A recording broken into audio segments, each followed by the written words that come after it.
veces que ha estado en la suerte. Oigan, les voy a pedir un favor. Ahorita te doy la palabra, Frank.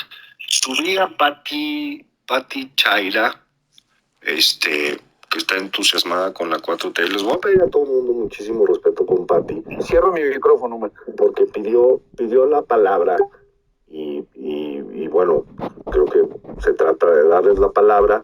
Evidentemente, Pati, creo que no hay mucha ahorita paciencia, hay muchos micros. Entenderás que cualquier insulto que reciban, pues alguien va a responder. Entonces, Pati, buenas noches. Hola, buenas noches. Primeramente, agradecerte que me des la palabra. La verdad, he entrado a 2 o 3 spaces donde pedimos la palabra y nunca nos la dan, especialmente en los afters, donde se acaban al invitado, ¿no? Entonces, bueno, te agradezco la oportunidad de escuchar otra voz. Y no te preocupes, no le voy a faltar el respeto a nadie. No es mi manera de conducirme. Solo quería hacer un par de comentarios. Cuando yo entré al space, entré como media hora después de que empezó, escuché un tono muy condescendiente de tu parte, Mac. Evidentemente, no sé qué edad tengas, pero yo creo que estoy más cercana a tu edad que a la de Hans. Sí. Y sí escuché ese tono, sí se alebrestó. También yo dije, ay, bueno, Hans, ¿para qué se mete en camisa de 11 varas? Pero yo creo que ese es un error que cometen muy grande. Y una cosa que me llamó la atención, eres la primera persona que escucho de la oposición, digamos, que admite que desde que entró López Obrador te hiciste más consciente del país a tu alrededor. Por supuesto. Yo creo que es una de las cosas que nos ha polarizado.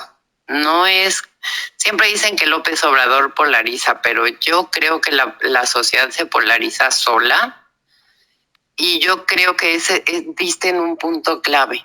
Y de verdad agradezco la honestidad, porque hemos visto cantidad de personas en Twitter que parece ser que nacieron por combustión espontánea en el 2018 y de repente se dieron cuenta de que hay niños con cáncer, que hay feminicidios, que hay ecocidios y robo y corrupción y todo lo demás.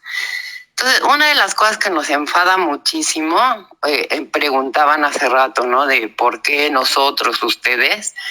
Yo creo que una de las cosas que nos enfada es que habemos personas que llevamos muchos años. Yo desde el 2012, y a mi timeline me remito, yo gritaba en Twitter diciendo que cómo era posible que no hubiera 1 millón de personas en la calle protestando por los feminicidios. Y de verdad lo gritaba con muchísima desesperación. Yo decía, en cualquier país al 10º feminicidio, la gente se vuelca a las calles, se vuelca a las calles y los gobiernos tienen que atenderlo.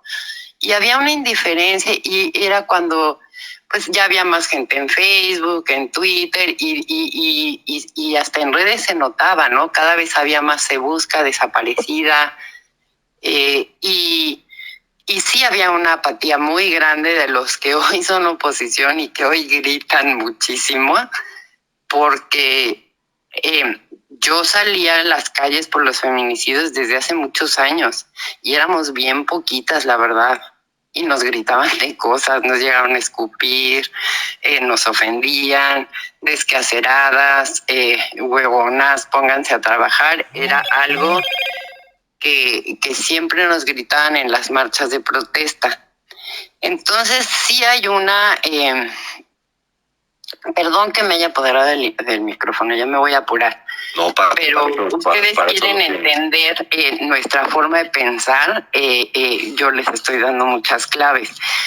De repente llega Andrés Manuel a la presidencia y todo el mundo empezó a abrir los ojos, obviamente también por propaganda pagada, que es un hecho que existe, de gente que perdió privilegios, no lo vamos a negar.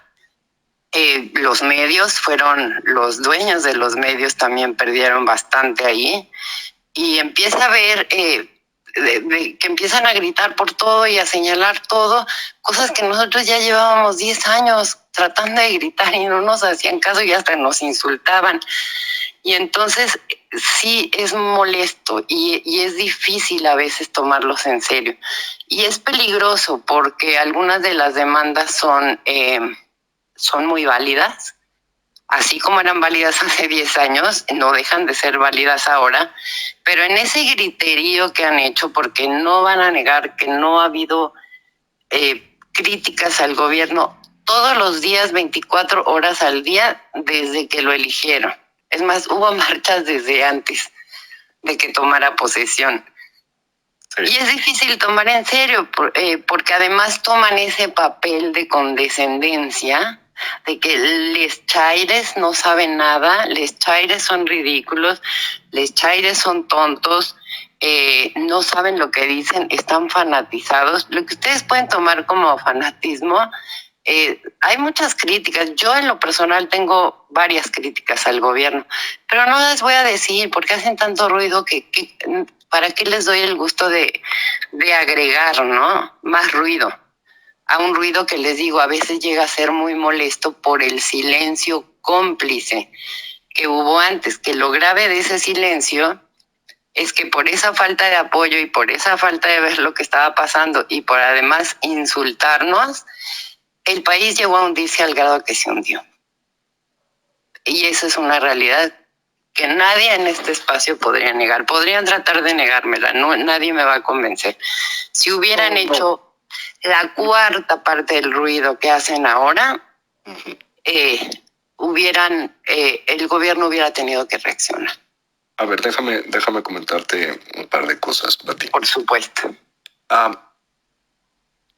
Cuando yo establezco el diálogo con Hans, hubo mucha gente que no apoya a la 4T y otros que sí apoyan a la 4T, que empezaron a ensalzar mucho el ambiente. Si yo no llegaba en un discurso mucho más bajo, mucho menos confrontativo, lo que iba a suceder es que iba a ensalzar eso. Ya venía muy caliente Hans. Yo empecé a ver muchísimos comentarios de ese tipo y por eso es que me oíste en un plan que incluso caí en la condescendencia, porque si no entablábamos el diálogo. Ahora. Sí, claro, y no era crítica a tu actitud, ¿eh? Eso me llevó, y lo que escuché ahorita en el after, por así llamarlo, que ya lo he escuchado en el after de otros espacios, a uno que invitaron a Poncho Gutiérrez y así. O sea, es esa actitud de que ellos no saben nada, pobrecitos, y es un error muy grande, ¿eh? Es un error.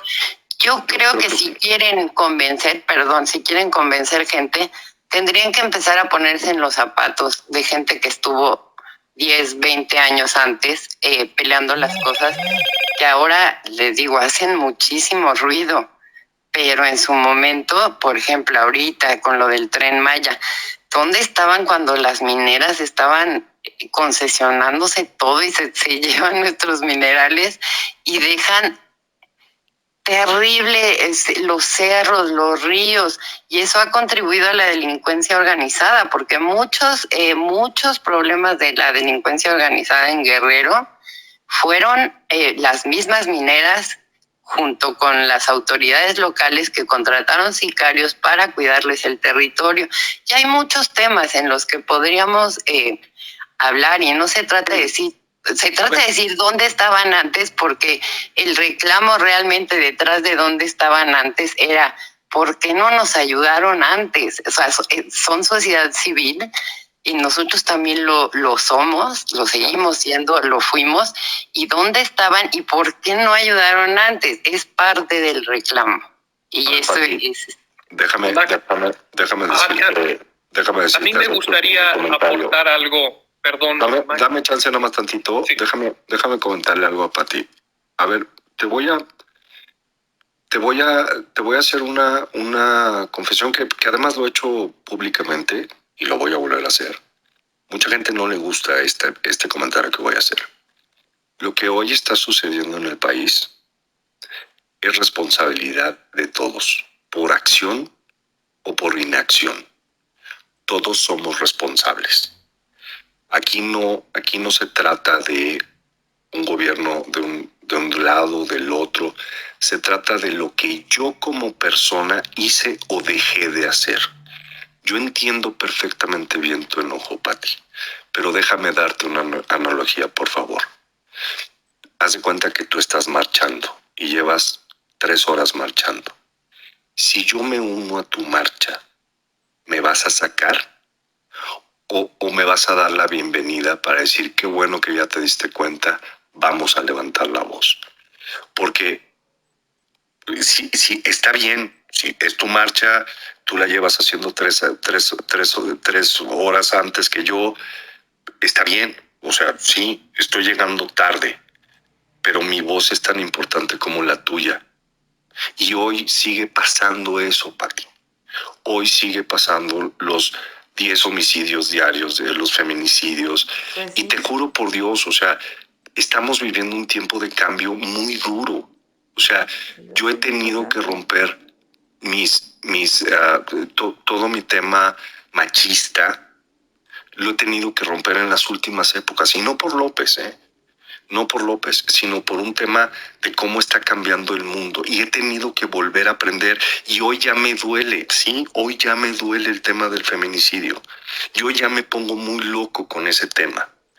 Desafortunadamente, hoy los feminicidios siguen sucediendo.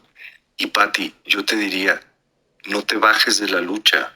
O sea, yo en lo personal, puedes ver mi tele, traigo agarrón con gente de oposición, gente que tiene mucha voz, pero Pati, porque no se trata ya de que si la oposición, que si 4T, no se trata de eso, se trata de nosotros. Estamos en una espiral de destrucción, y la polarización y el que tú no levantes la voz también, por miedo a que te digan, no, bueno, pues es que no le voy a dar armas a la oposición. A ver, no se trata de darle armas, somos ciudadanos y está sucediendo hoy, Pati. Y me estoy uniendo a tu marcha. Y yo te agradezco mucho si me recibes en tus gritos y decir, ¿dónde anduve antes? Tú estás rompiendo esquemas, Pati. Honestamente, rompiendo esquemas. Yo nunca levanté la voz por las mujeres porque nunca entendí el tema del patriarcado. Lo aprendí hace muy poco, Pati. Aprendí muchísimas cosas, incluso entender que los hombres somos víctimas de ese patriarcado también y no nos damos cuenta. Pero lo que te quiero decir con esto, Pati, es ojalá no dejes de levantar tu voz y ojalá me recibas en esta lucha que llevas 10 años, hoy me recibas igual y voy a gritar igual que tú por los feminicidios, igual o más fuerte, no lo sé, pero quiero un país mejor. Yo no me quiero ir del país, Pati, no es mi intención, pero bueno, tengo un par de manos, Fernando, nada más les voy a pedir un favor, sotototote. Estamos hablando con Pati. Creo que trae un discurso bien importante para todos nosotros. Lejos del tema de las fibras sensibles. Fernando. Sí, justo yo lo que quiero abonar es que la perspectiva de Pati es acertada. Hubimos muchas personas, yo desde que tengo recolección de mi memoria soy un ser político. Mi madre militó con Cuauhtémoc Cárdenas, ella fue actriz que fue arrestada en el 68, mi abuela fue apaleada siendo una maestra que militaba con Otón Salazar. Yo siempre he tenido simpatías por el proyecto liberal mexicano.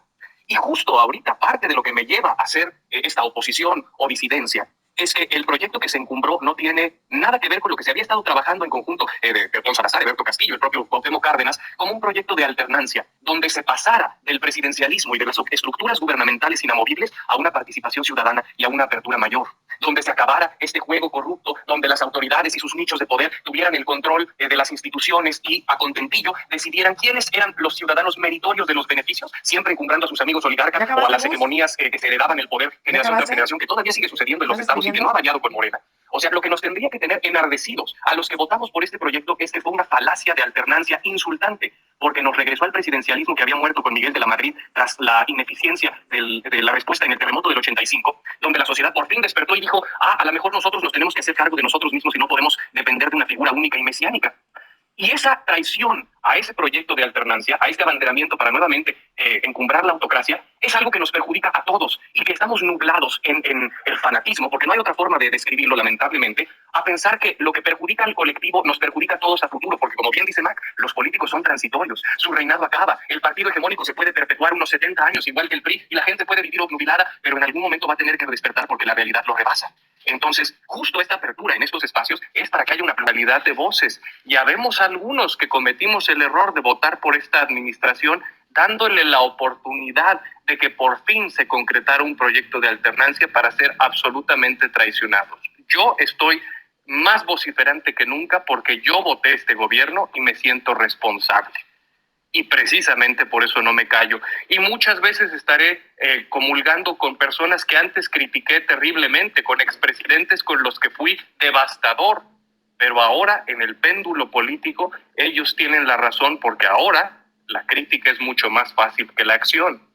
Y los ciudadanos tendríamos que asumir nuestra responsabilidad y nunca solapar a nuestros gobernantes. No son nuestra familia, no debemos ser sus fans, no los elegimos para que ellos con su dedo mágico cambien un país. Los elegimos como administradores que faciliten que la voz ciudadana lleve acciones concretas que logren cambios benéficos para todos. Pero al no llegar a eso, al seguirnos fanatizando para encontrar al prócer, tenía razón Enrique Krause, yo lo critiqué muchísimo, pero ahorita es justo lo que él diagnosticó. El Mesías tropical está obnubilando la perspectiva de caos en el que sigue sumido el país y que seguimos avanzando hacia el despeñadero, que en el sexenio pasado era la cantaleta de quien hoy detenta los pinos. Entonces, esa era mi aportación. Gracias, Fer. ¿Puedo responderles? Sí, claro, por supuesto. ¿De qué se trata? Sí, es que siguen con el tema del fanatismo y es un tema muy complejo porque yo creo que sí hay fanatismo, la verdad yo soy la primera en criticar a gente con fanatismo, pero en otra parte, a veces hacemos comentarios en Twitter, yo creo que hay gente también que no lleva tanto tiempo en las redes, que es pues un poquito para causar esa impresión y causar enfado, es parte del estira y el afloje, ¿no? Y comprendo a la gente, como tú dices, Mac, que no abrió los ojos, que no le importaba, porque tengo mucha gente en mi familia que era así, que incluso decía, no, llévate atrás a tu marcha, ¿no? Y yo decía, bueno, es que, bueno, de empresarios en mi familia, yo decía, es que ustedes son los que tienen que alzar la voz. A nosotros no nos pelan, pero si ustedes alzan la voz para que paren los feminicidios, por ejemplo, les van a hacer caso, ¿no? Y no, pues no había interés. Pero bueno, ya dejando ese tema atrás, yo lo saqué como para explicar, ¿no? Porque a veces enfada cuando vemos gente, incluso gente que en sus timelines, hablando de tuiteros, que han mentido sobre su vida, sobre sus convicciones, que incluso, pues si te vas atrás y les encuentras tweets, son cero feministas o feministas, ¿no? Pues es difícil tomar en serio. Ahora, cuando se sube gente que participó en los gobiernos donde los feminicidios se dispararon terriblemente porque tenemos que hablar de Calderón, no se puede hablar del presente sin hablar de Calderón, pero muchos observamos que con la guerra pues los grupos que iban quitando de las plazas se empezaron a dedicar a la trata, a la extorsión y a otras cosas, y ahí fue cuando empezaron muchos de los feminicidios, a pesar de que sean parejas, son parejas que engancharon a sus novias, ¿no? Para prostituirlas. Es un tema muy, muy, muy complejo que sí, yo acepto lo que digas, Mac, cuando hagas algún foro sobre el tema de feminicidios, trata, cómo están involucrados jueces, sacerdotes, políticos de todos los colores en esa trata, que lo que sucede es que ahora las enganchan en redes o las ven en redes. Lo vimos con un senador incluso al principio de la administración. Ellos van a Facebook o a TikTok o a esas redes y dicen, esta me gustó, le dicen a sus contactos que la busquen. Aprovecho para decir pues que por favor le digan a sus hijas, sobrinas, que no pongan información que las haga localizables, porque sí las buscan así. y se las consiguen, abusan de ellas, y como son personajes conocidos, las matan. Esa es la realidad de muchas de las de los feminicidios y de las mujeres que están en los canales de aguas negras aventadas, pues simplemente las mataron para que no reconocieran al sacerdote, al obispo, repito, al juez, al político, al secretario de no sé qué, al gobernador. Y son cosas que nosotros ya tenemos muchos años estudiando. Si alguien quiere empaparse en el tema, es un libro muy duro, es La fosa de agua, de Lidia Carrión. Y como les digo, o sea, cuando vemos que se sube gente como Felipe Calderón, como Javier Lozano, gente que trabajó con Peña, que se sube a las marchas feministas, es muy indignante, de verdad, porque son personas que estuvieron en esos gobiernos cuando todavía era controlable la situación. Pudieron hacer algo y no lo hicieron, y ahora sí critican cuando el problema ya es un monstruo de 1000 cabezas que se tiene que combatir. Me remito a mi timeline. Hace rato puse un retweet de Gabriel Guerra diciendo buenos días en un país donde las mujeres no están seguras, ni las niñas. Ahí está. Yo he tenido problemas con gente obradorista por protestar por esas cosas, ¿no? Pero así como es eso, pasan muchas causas, y el tema es que lo que ustedes interpretan como fanatismo es simple y sencillamente que nosotros votamos por un gobierno en el que creímos, en el que muchos seguimos creyendo, muchos con cierto fanatismo, es verdad, muchos con nuestras reservas, hay cosas que no apoyamos, hay personajes que no apoyamos, pero el problema es que nosotros vemos que los que ostentaban el poder en el pasado, y no hablo nada más de políticos, hablo de medios, hablo de empresarios, que tenían la mesa puesta para hacer disque negocios, pero digo, pues, cuando no pagas impuestos y te dan todo, ni siquiera son empresarios a mi punto de vista. Cuando vemos que esas personas quieren regresar al poder, pero a la mala, sembrando miedo, sembrando odio, sembrando mentiras, en vez de haciendo propuestas, en vez de estarle metiendo dinero a un compendio de mentiras diarias que durante una pandemia ha sido terrible. Si todo ese dinero se lo hubieran metido a hacer hospitales y poner su placa, yo creo que hubieran logrado más, pero mucha gente decimos, a la mala no van a regresar. Y entonces les respondemos. Y es lo que ustedes toman como fanatismo. Y simple y sencillamente estamos defendiendo una democracia. Los que se llaman demócratas quieren regresar a base de sembrar miedo, de sembrar mentiras, de pagar bots, de pagar notas, medios. Y no va a ser así. O sea, y hasta donde nosotros podamos, no los vamos a permitir regresar de ese modo. Si quieren regresar, se los dijo López Obrador desde la primera marcha. Busquen liderazgos, formen cuadros, hagan un proyecto de nación que incluya a más personas de las que incluía su proyecto anterior. Y eso es lo que defendemos. Y ya, bueno, ya me estoy